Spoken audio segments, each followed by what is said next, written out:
Yes. And you got a PhD before 25. You were one of the youngest professors in Harvard Department of Economics. Yeah, 20 years before.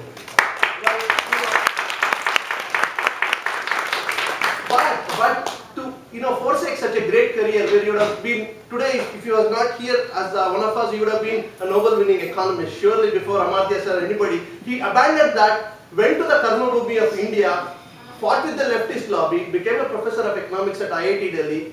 Went through a lot of trouble because he was one of those people who had the foresight to see that leftist economists was failing. So he fought against Amartya Sen and Mushirul Hasan and all those Nurul Hasan, all those economists, leftist economists.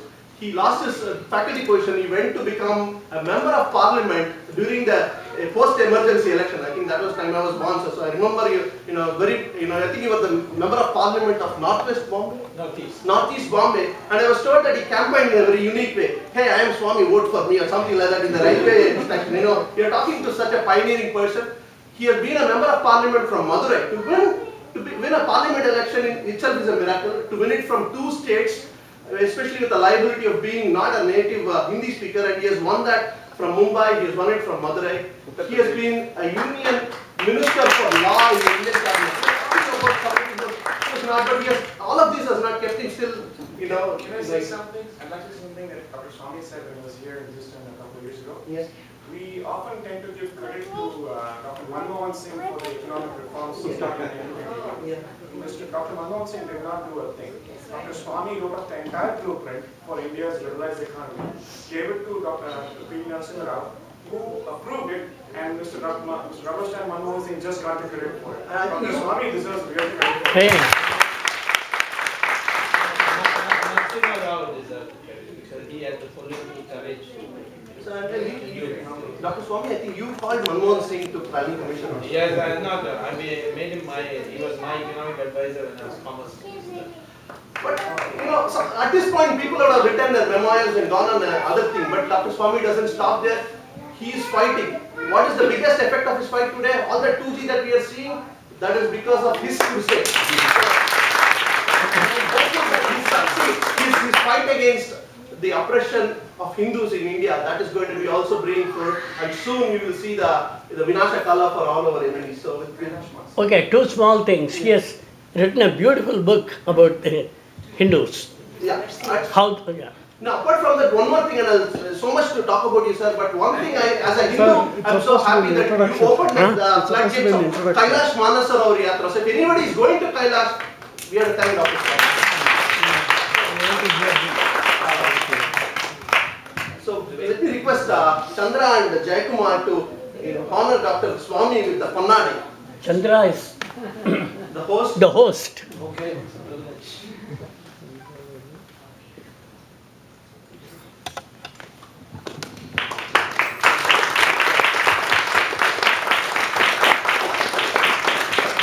Chandra, wait. Yeah.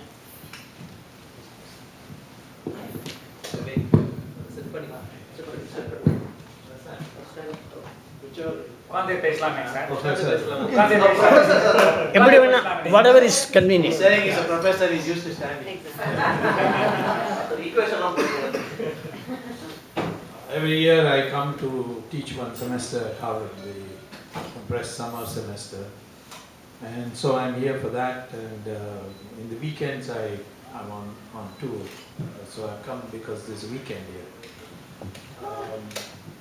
I'm very grateful for this opportunity, and I had the pleasure of speaking to Swami Dayananda Saraswati. He's a great scholar, but his contribution, which in years to come, for which he will be remembered, is that he brought 500 prominent sadhus into one organization called the Hindu Dharma Acharya Sabha.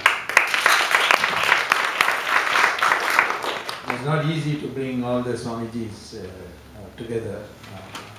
And in fact, it was so difficult that even the size of the height of the seat had to be exactly same. Otherwise they would boycott the meeting because each had their ego. They managed it all, and every 2 years there's an annual conference. I'm sure that next February, maybe there'll be, or December, coming December, there will be another conference. The last one was in Hyderabad. So he is a person who has constantly encouraged me to do all these fights. When the Ram Setu matter was there, Swami Dayananda Saraswati and all the 5 Shankaracharyas, they had, or rather 4, because one is common to two peaks are only one Shankaracharya. They all together went to the Supreme Court, and the Supreme Court dismissed their petition. Then Swamiji told me, you go. I said, after your petition is dismissed, how can I go? He said, no, I know you will succeed, you go. And like a fool I went, saying that because he said I will go. And lo and behold, I got a stay. And to the stay, the hearing took place, and now Ram Setu cannot be touched. The same thing with this Chidambaram temple, these Dikshitas, they had gone against the government order to take over the temple. To the High Court, they lost in the single judge. Before the single judge, they lost in the division bench. Then Swamiji phones me up and said, no, you take it up. I said, they've already lost in the High Court. Now what Supreme Court will do? So he said, no, you go, you have to go. So I went, and again I got a stay, and the final hearing will come in August. And I'm sure that we'll win that case. That is the Chidambaram Nacharaj temple, or the Sabha temple, will be returned back to the Dikshitas fully. Right now it is almost back fully. There's a stay, so there's an officer there, but he has no work. He just stopped coming also because he says there's no work. There are no jewels to steal, so what is the point? So I think in terms of defending the Hindu Dharma, Swami Dayananda Saraswati is in the forefront. And he does it in his very soft, underplayed, low-key way, but he's doing it. The question is that, of course, I am very impressed with the Hindus of North America. They are being loyal to the religion. They have built temples here. I'm told there are 46 temples in Houston area. Is that correct? Not in Houston. Not 46, but 30. 20, or maybe somebody says Texas, maybe a very large number. And this is extraordinary. But I must say one thing. Hinduism sort of instills the concept of individuality. So we come together for special occasions like today. Or Kumbh Mela, how many people come? 1 crore people come. No government invitation, no intimation, no newspaper advertisement. But 1 lakh people come from, 1 crore people come from all over India. They stay there. There's not a single case of law and order incident. Nothing. There's no arrangement of the state except the normal, usual things of diverting traffic. And then for 5-6 days they stay, and then they disperse. And this is also orderly. So this religion specializes in people coming together. But when the threats come, that's when we need a clear mindset to oppose these threats. And that's what basically I would like to speak about today. That's what Swamiji is also very much concerned about. And we see these threats in a number of ways. When a terrorist attack takes place, it's primarily directed against the Hindu community. There may be here and there, supposing Javeri Bazaar, everybody knows it's a Hindu-dominated jewelers associations are there, jewelry shops are there. Maybe some Muslim might walk in there and get killed also. But everybody knows that. Or the Bombay suburban train was bombed. They bombed the first class. First class generally, you will find 99% only Hindus in it. So, therefore, the attack of the terrorists, the target, at least the stated target of people like Osama bin Laden, now is gone, his successors, all is that Hindu. Similarly, when conversion takes place, it's the Hindu who gets converted. You will not find Muslims being converted to Christianity. Mostly the conversion is by Christianity. So and then when you look at your history books, which the British wrote, it was targeted at the Hindu civilization. Youngsters keep telling me, how is it that we kept getting beaten by people coming from abroad, and the Muslims ruled us for 800 years, the Christians ruled us for 200 years, the British imperialists, and how is this, if this religion was so good, then how is it that this happened? Well, that's one way of looking at it. That's the way the British are portrayed, that we are a land which is always conquered from abroad. So they also come, they are also part of the conquering series that has taken place. But when you look at the conquests in other countries, take for instance Iran. Iran was Zoroastrian, 100% Zoroastrian. And the Muslims attacked it, took it over, and within 15 years it became 100% Muslim. Then take Babylon in Mesopotamia, that's now called Iraq nowadays. That was 100% Muslim in 21 years. Egypt was taken over from the pharaohs by the Muslims, and in 17 years it became 100% Muslim. Europe was taken over by the Christians, and in 50 years it became 100% Christian. But here we have 800 years of Muslim rule and 200 years of Christian rule, and still you are 80% Hindu. Now, some explanation has to be given. The correct explanation, according to me, is that the resistance, the fight continued. And it continued all through, whether it's the Vijayanagaram Empire in the south, or Rani Chennamma in Karnataka, or Kattabomman against the British in Tamil Nadu, or Rana Pratap in Rajasthan, or Rani Jhansi against the British in North India.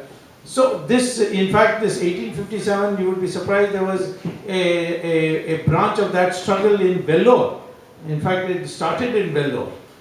So India had and then of course Shivaji, I can never forget that, and the Marathas. All this is something which is not properly presented in our history, so our youngsters get a wrong impression. In fact, Vijayanagaram Empire lasted for 350 years. And it covered areas larger than Mughal Empire covered.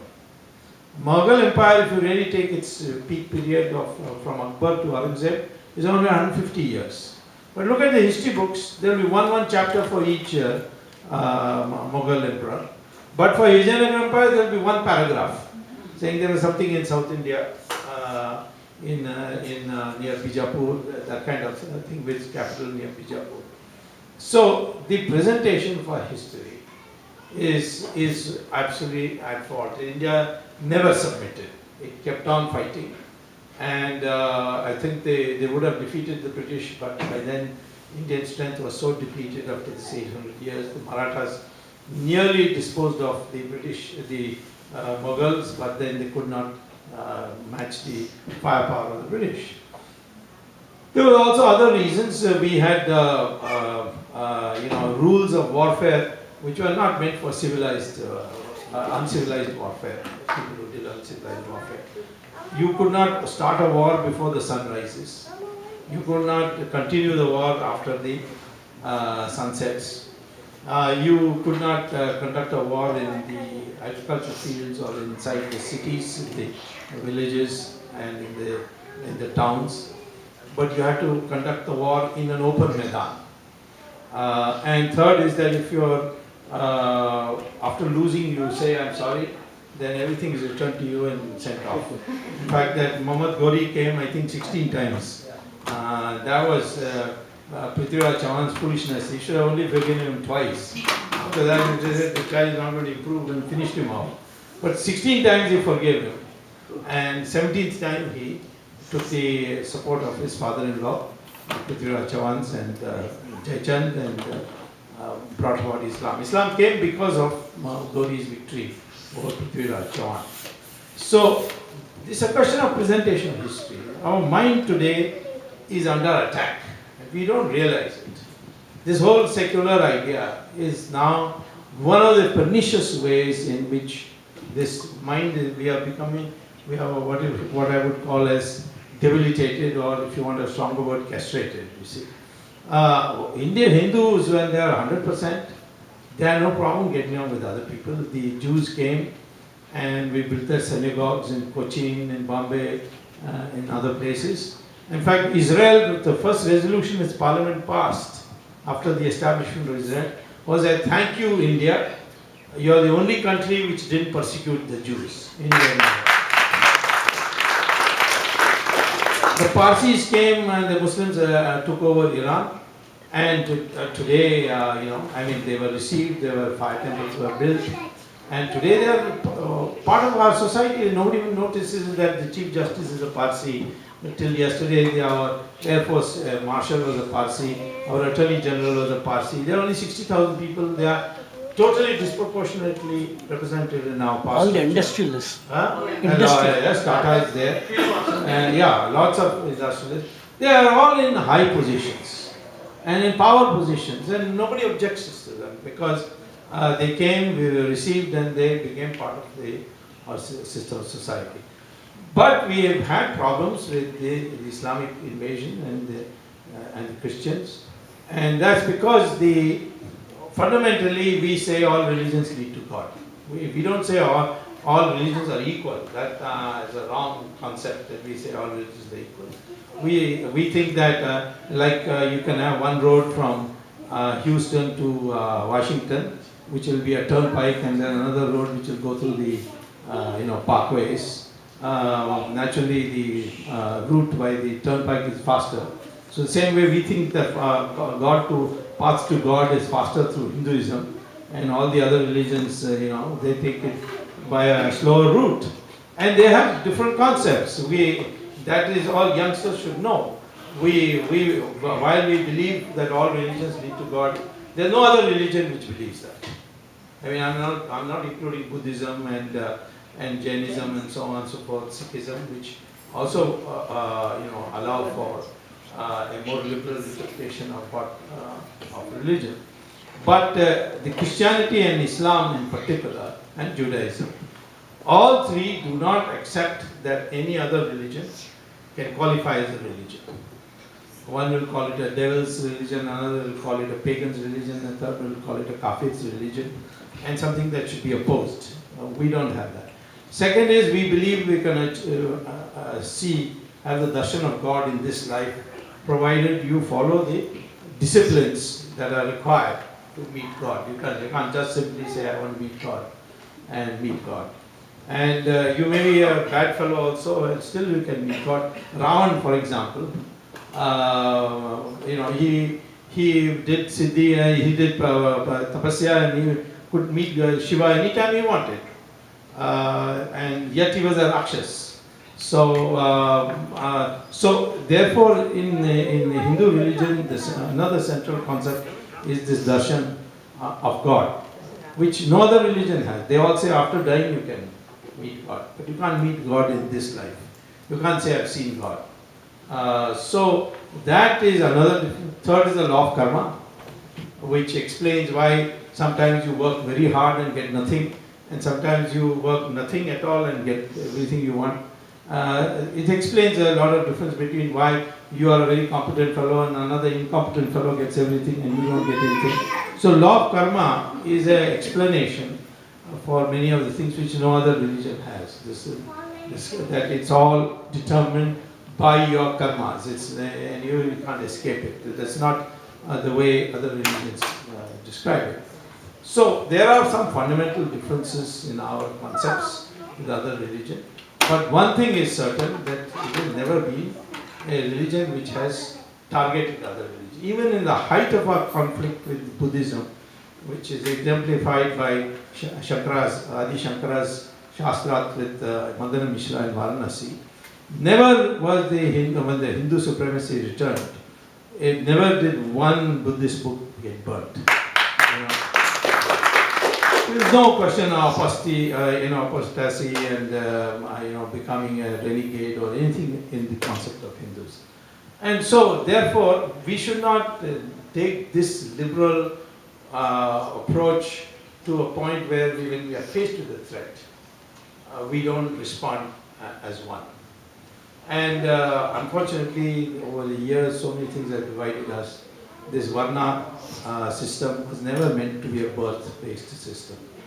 It was a way of decentralizing power. Rishi Brigu and Rishi Bhardwaj, who sat together, decided on this Varna system. In that, Brigu says very clearly that 4 sources of power are there: knowledge, weapons, wealth, and land, and they have to not be concentrated in anybody's hands. They should be in separate. So those who have knowledge will not have weapons, will not have wealth, will not have land, but they will have social status. Those have money, well, that's fine, but their social status will not be high because you have more money, which is today's world, which is a materialistic world. So we have these concepts, but in the face of this threat that we are facing, we have to think not in terms that, why should I get into it? After all, 500,000 Hindus who have been driven out of Kashmir. The whole country is not bothered about it. People die in terrorist attack, we say terrible things happen, but the country is not bothered. There is no pressure for a retaliation. And the retaliation is a must if you are dealing with enemies of your nation. After all, when the Pandavas and Kauravas fighting Krishna, decided to invite all the kings of India. And if Arjuna asked him, why you have to invite everybody? This is only a fight between. So he said, no, this is Mahabharata. This is for values. This is for dharma. So everybody must come. So 1,000 kings were invited. Only 13 sided with Krishna. Rest went with Duryodhana. So numbers don't matter. Actually, numbers never matter by itself.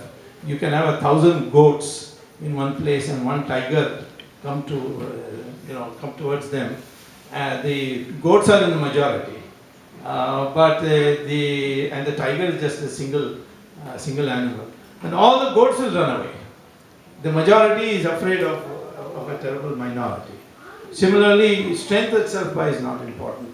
You can have 5 lions in a circus, and there will be one thin, wiry ringmaster, and he will go inside the cage in the circus and ask them to follow some orders, like climb up the bench, open their mouth, and so they can put his head in it. So all these lions, each of them are strong enough to kill that man in no time. But they obey him because his mind is programmed. And I'm afraid that today our mind is programmed where we don't realize our threats. We don't come together because of this factor. And so we come together for bhajans, we come together for Kumbh Mela, we come for festivities. But we have to sooner or later now come together for these major problems that the country is facing. And the undermining is going on very well, very systematically. Take for instance corruption. Corruption is because of greed. And greed is because you have a one-dimensional society, a mental makeup, that is of materialism. Materialism has become everything. The more money you make, the higher the social status. The bigger wedding you hold, the higher your social status. So the number, whether if you have BMW or a Mercedes, that becomes your social status. In fact, all these corrupt people, the first thing that happened is they started getting their cloth from Paris and things like that. Raja, I have never seen him wearing ordinary cloth and coming by cycle to the DMK headquarters. And once he got the 2G money, I saw all his clothes. He started coming in Mercedes to Parliament, and so this mentality. Why there's so much corruption is because we don't really have imbibed the values of Sanatana Dharma. Sanatana Dharma requires a balance between your material pursuit and your spiritual values.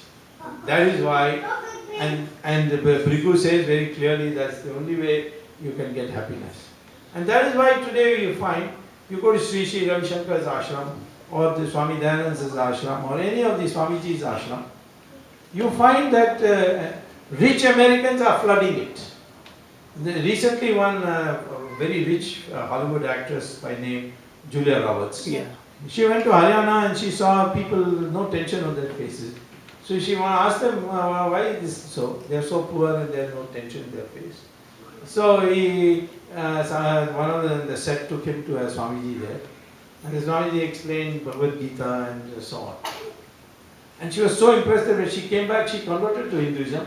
And she made the whole family also Hindu. Same thing with Stephen Jobs. You see, the man who, Steve Jobs, who was the Apple owner, he went to Varanasi and got converted. And you have Henry Ford's grandson. So a very large movement. People have taken very strongly to yoga here.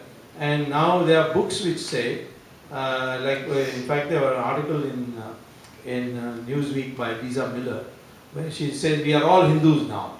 Because the Americans are more and more rationally feel that all religions have their own truths. We cannot say one is superior to another. Many Americans have now started cremating because they don't believe that body is anything. It's soul that matters. So they believe in rebirth. And now increasing rebirth, reincarnation, which is another special belief of. And they use the word karma always. Yeah, and karma is now part of the lingo here. So, and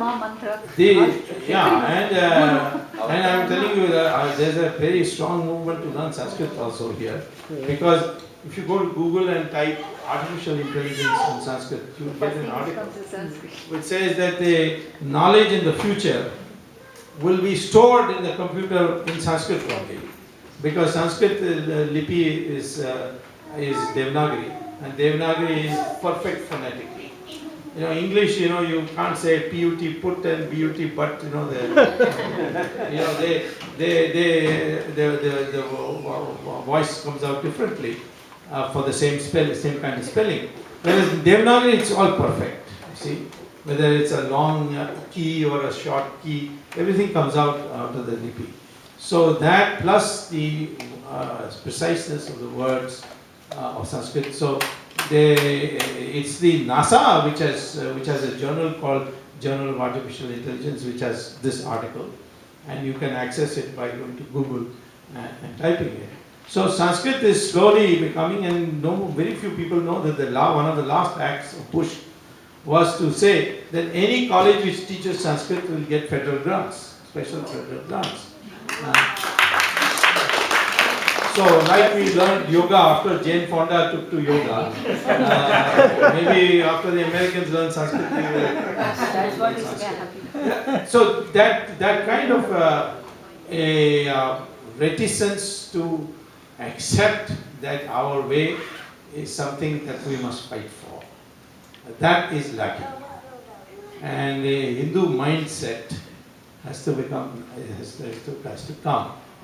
And therefore, I would say, while you assemble here, also think in terms of, you may not be able to do it, or nothing can happen overnight, but I think somewhere we must also look at the political, not politicians or a party, but the political aspect of being a Hindu, which means you have to have certain